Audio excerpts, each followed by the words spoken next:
Resident services are a critical aspect of our social mission. If you're investing in people and people succeeding, what you've done is you've changed the social dynamic in that community.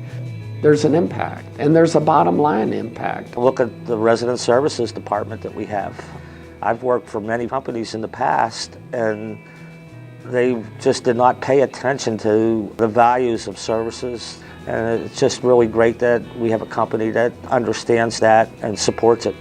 Well, resident services are activities that we put into place at our rental units across 4 states to help skill build and increase their self-sufficiency.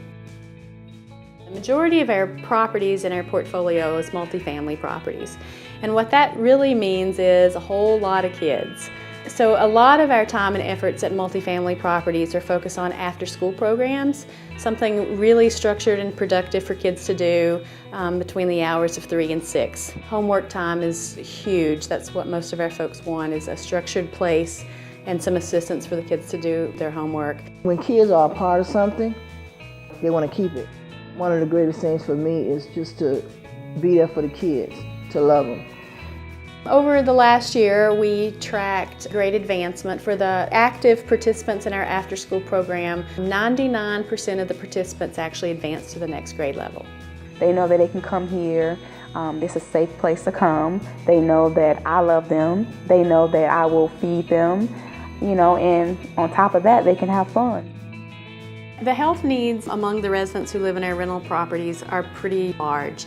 So we have a pretty wide range of things that we offer in order to try to intervene in that piece of their life. Basic things could be on-site health screenings, all the way up to probably high-end best practice, having a partnership with a mobile health clinic who actually comes on site twice a month to offer free health care with no charge to the resident. So one of the other activities that we address under the area of health and wellness is the area of food insecurity.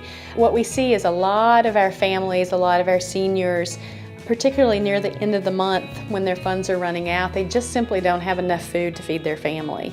And that has been a growing need over the past several years. We have partnerships with the local food banks, and we do Kids Cafe. Some of our properties, the Kids Cafe program might provide after-school snacks, and then all the way up to after-school programs and Kids Cafe programs where they're having a hot meal Monday through Friday.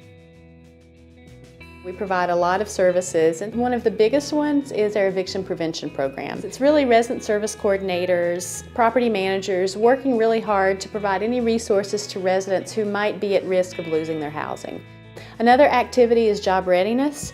At the community centers, having access to technology and having resident service coordinators who are plugged into the larger community. They have the opportunity to help with resume writing and completing of applications. A lot of what we see now for jobs, you have to apply online. So having a community center that's equipped with computers is a huge resource for folks who are looking for jobs. I've been looking for a job, and I just needed internet access because I don't have it at home. And a lady that lives down the street, she said, well, they have a community center here, it's free, go down there, use the computer anytime you want. We really have a responsibility and an interest in green tenant training, just in increasing the awareness around recycling on our properties. Usually starts within our community centers, and we see the kids take those ideas back home to their parents. But for the resident services department, the social stewardship is just as important too. Establishing and building relationships, it makes a difference. We're interacting with the family, we're interacting with the kids, and we're saying positive things to be able to encourage them. And if I can do my part and others can see this, I believe that it's going to touch, and it's going to ignite, and that's what we want. When you build trust and relationships with the residents, they are more prone to come in and see you and talk to you about issues, and more open to working through those issues and overcoming those obstacles. Here, people actually do participate, in the different things they have going on. They set up for the people in the neighborhood. If you need help with anything, they're always open, and willing to help you. And people get to know one another. It's a community. We are not an island. We need each other. And we don't know each other until we get together and say, at least learn your name and learn something about you. And, you know, because you have some skills that I don't have, and we can share our skills and make life a little bit more meaningful.